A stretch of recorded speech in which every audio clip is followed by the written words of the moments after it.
Welcome to The Source, where we combine the headlines with in-depth conversations with the newsmakers themselves. And today on the program, a young Filipino general who gives his life for a young nation. Lahat ng tao tinitingala ka. Ikaw ang agila. This action film breathes national hero Gregorio del Pilar to life. We get to know the story and history of Goyo ang Batang Heneral. Actor Paulo Avelino and director Jerrold Tarog joins us in the program.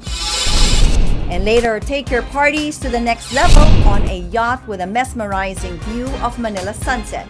That's for today's In Focus.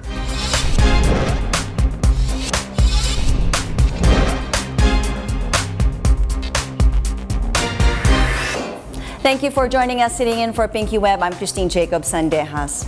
A historic film that portrays the life of a young Filipino general who was given a huge responsibility to serve the country. But just like any young man, he also faces challenges in his family life, country, and love. And we go deeper on the life of Goyo ang Batang Heneral.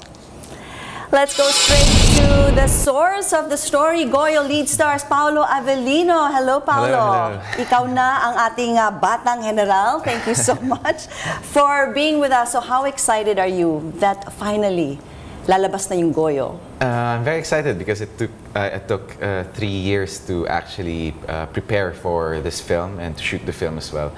And now it's finally coming out this September. September, no? And how long did it take you? How many months did it take you to do the film? To do the film, around 7 to 8 months. Was that straight? Was it like a straight 7 to 8 months?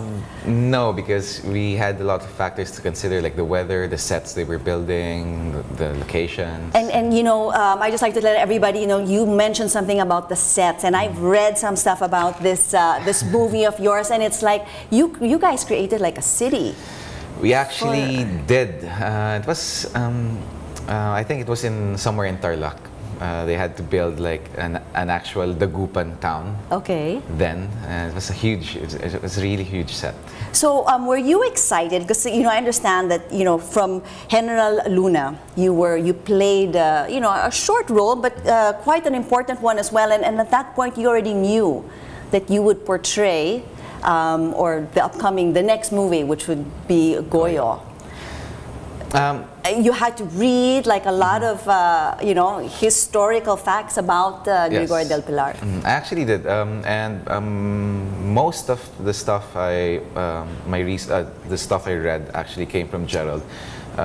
He just photocopied several books and just gave it to me, so it took a while to finish them all. You had to do your crash course and reading. What would you say would be probably the most challenging part of portraying a character like Gregorio? The most challenging part portraying a character who is actually alive or who has actually lived is really finding out who he is and how he is. And you can't really portray someone based on how they explain it on books, because there are a lot of like references as well which don't go hand in hand to each other. But I think the hardest part was bringing him to making the character come alive in the most natural way that wouldn't be too far from the references. So what would you say would be the one thing that you discovered about Goyo that you actually didn't get to read in all of the historical books that was given to you? He seemed to be like an interesting character. Yeah. Very interesting, very interesting. Playboy, according to like a lot of books. But the most interesting part, I actually read this, although I didn't actually know that they would implement it on the film. Was Goyo had a golden tooth. Yes. So I had to constantly wear. So you did have to do that, right? I mean, I think in the end that was how they discovered that the remains was actually Gregorio del Pilar, diba? So you mentioned something about Playboy. What was he like? I mean, tell us more. I mean, all we know is that, you know, he was this young general that gave his life for the country and fought, but, you know, actually he had a life to live that he wasn't able to really live out to its fullest. So how was it? How was it with the love life and you know, portraying his life and bringing it to, you know, to everybody, for everybody to see? Yeah. We actually shot the movie sa timeline where Luna already passed away, Okay. or around that period. So Goyo was actually stationed in Dagupan, and parang he only had one then. Okay. Although yeah, there were flashbacks and there were letters from different women, but more than being a playboy, you know, we didn't really get to tackle that so part. much. So, okay. Yeah. It was a time where Goyo was about to go to war, and he fell in love with this lady, and he really wanted to. I would think that he would really want to settle down with this beautiful girl. But then he chose what? He chose country first over love.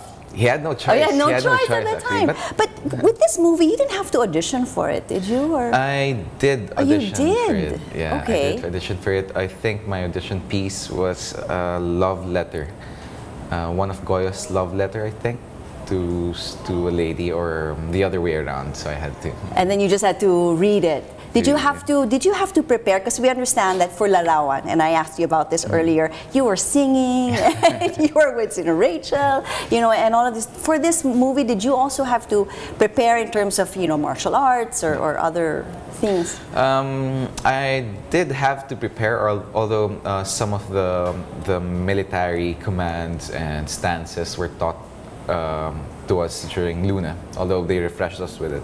Plus horse riding.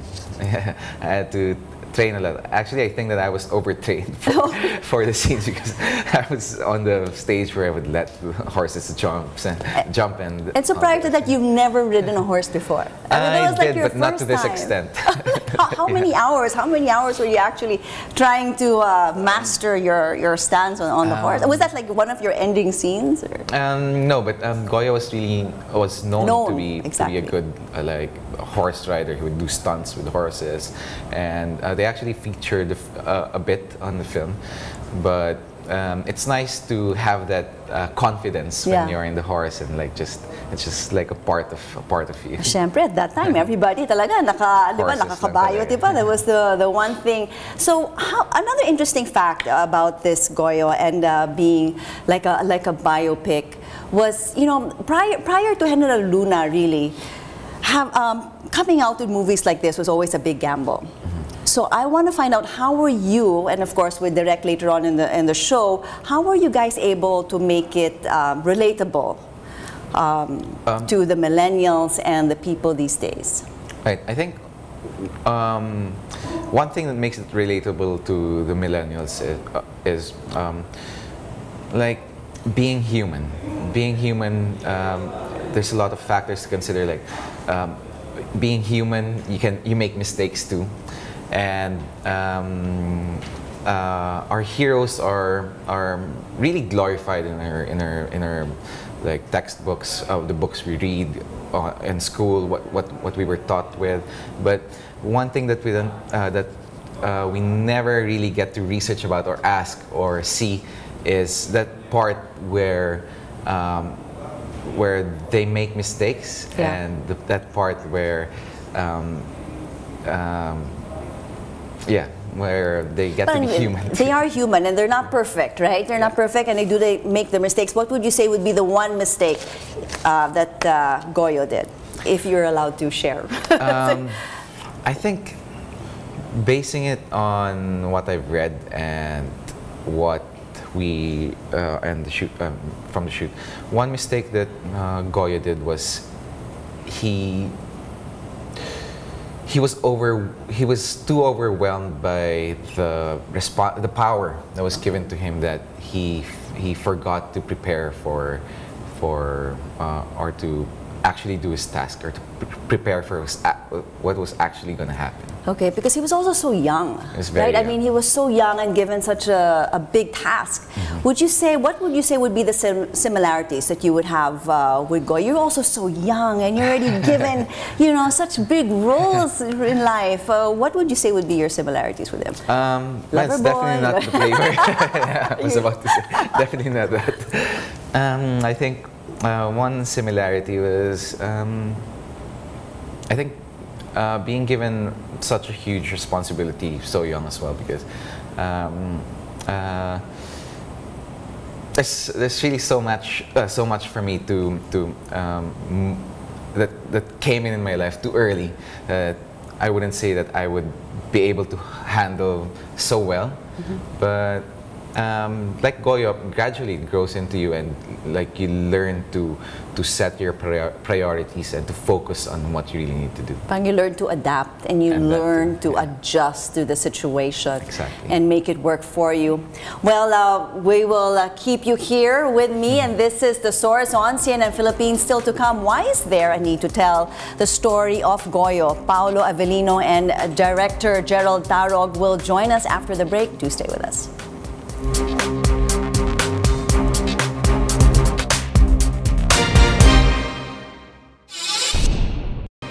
And you're watching The Source on CNN Philippines. Our guest today, Paulo Avelino, and joining us now here in the studio, Goyo director Jerrold Tarog. Welcome, Direk. Hello.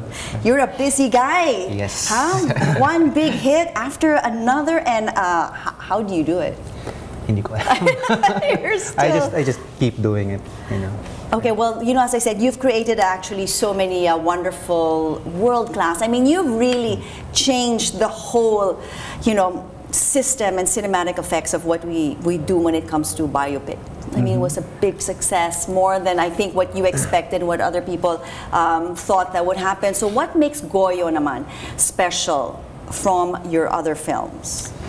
Well, actually, to be honest, it's different because just for the mere fact that it's the biggest thing any one of us has ever done.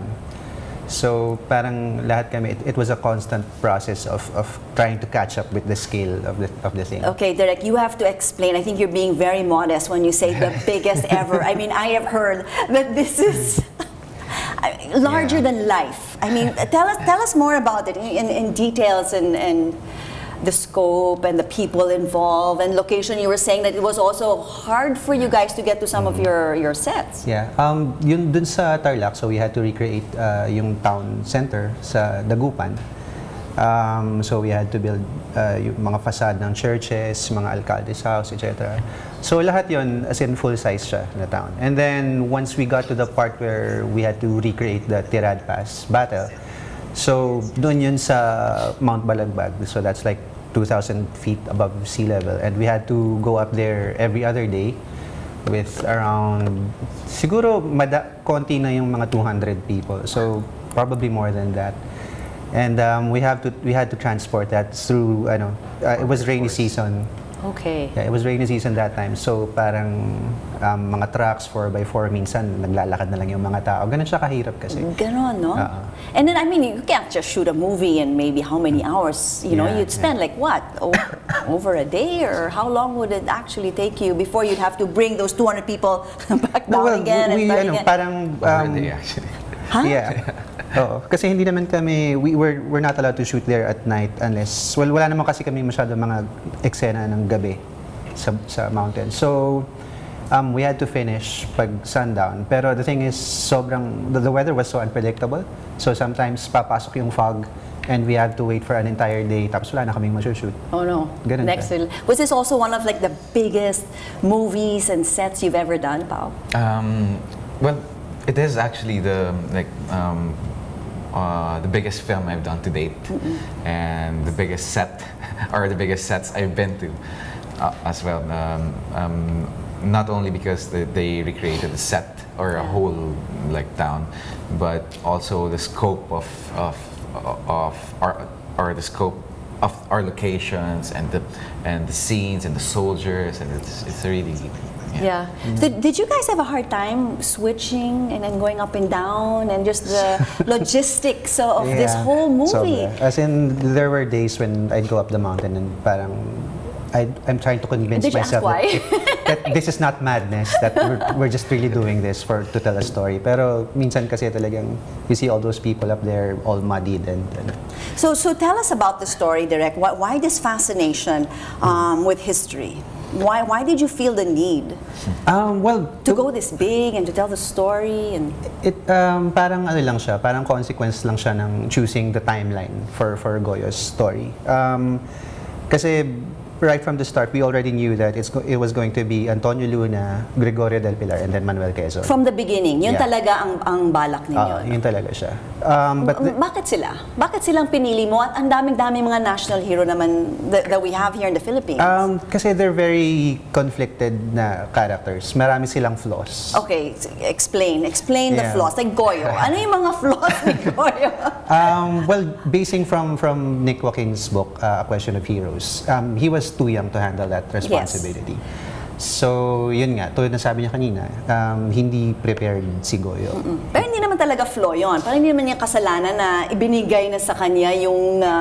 well, but that's the thing, kasi parang when he was spending all that time, parang 5 months siya in Dagupan, all of, yung lahat nung accomplishments niya, and yung adoration ng women and his peers, parang pumasok lahat sa ulo niya. So he was doing it for all the wrong reasons? Yeah. Okay. And then one day biglang nandun na yung mga Americans and suddenly parang anong gagawin natin? Yes. Ganun sila. Yes. And then so that was their fascination, of course, with Goyo. And then you had Luna, first off, that you also said was flawed and very much had his own issues that he had to deal with. Did you also consult with historians, and how did you come to terms with, no, I want to add this character, or I think Goyo should be a little bit more maybe friendly or a little bit more... Well, we researched on yung mga, well, konti lang naman yung sources about Goyo, pero we read all those books. And then we were kind of forced to insert other people's points of view. So, hindi lang siya point of view ni Goyo throughout the film, but it's also Apolinario Mabini. And then there's another character, si General Jose Alejandrino, who wrote another book na medyo pinariringgan niya si Goyo dun sa libro niya. And also yung isang character na consistent dun sa trilogy, yung played by Aaron Villaflor, si Joven Hernando, yung name niya. So, yun yung parang mga points of view. What was it about Paulo that struck you the most, that made you say, this is my Goyo? I mean, we also have so many other, talented young artists. Sa mukha ba niya? You've worked with him before, right? Yes. Parang ang number one criteria ko is someone who's definitely not John Arcilla. Okay. So, kasi yung General Luna was all outward and maingay, fire ba. So I was looking for someone na may internal naman yung conflict. So, nung nag-audition si Paulo, mas malinaw yung internal conflict sa kanya. And that's the main difference between General Luna and Goyo, yung both movies. Na, whereas Luna is all loud, this one is more introspective. Yes, and they were also talking about the lines that General Luna had, and he was swearing and all of this. And so you're saying now in Goyo, it won't be it's a quieter film. Okay, he's more like internal in how he resolves his own issues and becomes a grown man. And how was it like naman for you pa working with Direk? For the nth time. I love working with Jerrold. Does it change each time? Or does he know? Do you guys know each other so well that you can finish off each other's sentence? Hindi naman, alam ko lang yung playlist niya. I think it does, and I think one thing I like about working with Jerrold, because in each film you see the difference. Parang I don't know if it's like we also mature through the years and we also learn a lot. So, but it just the notch or the level just gets higher and higher when you work with Jerrold. Like, the next thing he'll do is something better than the last time. Yan ang pinakamahirap talaga. And you talked about level getting higher and higher, and we already saw Heneral Luna. Are you guys scared? I mean, are there fears? Are there excitement? Is it like bahala na? I mean, well, parang when we did Luna, there's always there was a no risk. expectations, though, Wala talaga. right? Wala talaga. And there's always a big risk. And parang nung sinabit, when I was writing the story, alam ko na magiging malaking film siya. Kasi we had to follow Aguinaldo and Goyo when they went up the mountains with 2,000 people, ganun. So, may risk siya. And nagulat na lang ako na in-approve ng producers yung Goyo, which is an even bigger risk. So, parang ako personally, parang, well, in-approve nila, so let's do this. Yeah. Bakit sinabi mo na mas bigger risk yung Goyo? Financially. Financially, because it was just required more people. Yes. And So everything. meaning mas malaki yung kailangan niyang mabawi sa cinemas. But in terms of the story, how important do you think should we tell the Filipinos about Goyo? Is it something that we can actually relate to with what's going on in our lives and in what we see around us today? It is actually. Like for me, a millennial myself, it could speak to the millennials in a way where they could relate, because most of us are given like so much responsibilities, and we actually don't know what to prioritize or how to handle things or what to focus on. We tend to be like what Goyo was then, kalat. I mean, we try to do everything at the same time. Another thing is, to know more about this side of our history that wasn't really taught to us in school. Yeah. Ikaw, Direk, what's the one big thing we should learn from Goyo, actually? May isang element dun sa storyline about analyzing yourself and what's important to you. So parang in a way, para siyang critical thinking, an encouragement for people to think critically. So may ganun siya kasi yung buhay ni Goyo that time, he was sort of like, ano siya ni Aguinaldo parang right hand man siya ni Aguinaldo. Yeah. So dumating siya sa point na kailangan niyang pag-isipan mabuti kung pakakawalan niya ba yung ego niya, lahat ng importante sa kanya, yung Posisyon, glory, yes. lahat, diba? Yan. And para i-sacrifice niya yung sarili niya para sa bayan. So, ayun. Malalaman natin. Yes, sana. Sana. Well, please invite, I mean, the movie's coming out soon. Invite our televiewers, please. Yes, Goyo ang Batang Heneral is coming out this September 5. I hope you get to watch the film, you invite your friends, your family, and yeah, watch out for our trailer, our official trailer coming out soon. Yeah. Yes, I'm inviting everyone to watch Goyo ang Batang Heneral. It's something that we all worked hard for, and we think it's going to be a very unique experience for everyone. Teka muna, Direk, I forgot to ask, kumusta naman yung love life ni Goyo? I mean, does that take center stage in this film? May malaking part yung love life ni Goyo. Kasi for the mere fact na hindi naman magiging spoiler kasi pag sinabi ko. Pero sabihin na lang natin na malaki yung influence yung character played by Gwen Zamora dun sa pelikula. Dun sa fact na kung paano siya nag-decide kung ibibigay ba niya yung buhay niya, kung mag-grow up ba siya. Oh wow, so may mga cliffhangers pa. Yeah. We'll have to watch the movie. Spoiler. Oh, no, spoiler. Paano naman yung love life ni Paulo? Ayaw ko dyan. Walang spoiler? Well, thank you so much. You know, it's always a joy having you guys. You've been with us here several times, and we wish you all the best. And Direk, more power talaga to you. This is one movie that will open the eyes to so many people. And at least we'll get to watch, you know, nice quality, informative, historical films that we normally take for granted. Thank you. Thank you. Thank you so much. And this is The Source on CNN Philippines. Coming up, experience one-of-a-kind parties in a yacht. That's for today's In Focus.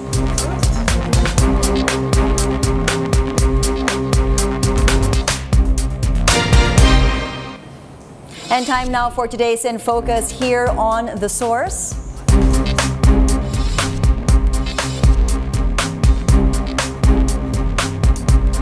From the rooftop bars, hole in the wall, to high-end pubs, Manila nightlife gets better with new options for party lovers. Y Cafe Company in Manila wants to upgrade the Filipino party experience by doing it in one of their yachts. The company is set to launch themed parties in the coming months like the white and black Manila parties. Partygoers will be treated by the majestic Manila Bay sunset view, but did you know that these yachts can also take you to Palawan, Boracay, or even the Maldives? And thank you so much for joining us here in The Source. I'm Christine Jacob Sandejas, and you're watching CNN Philippines.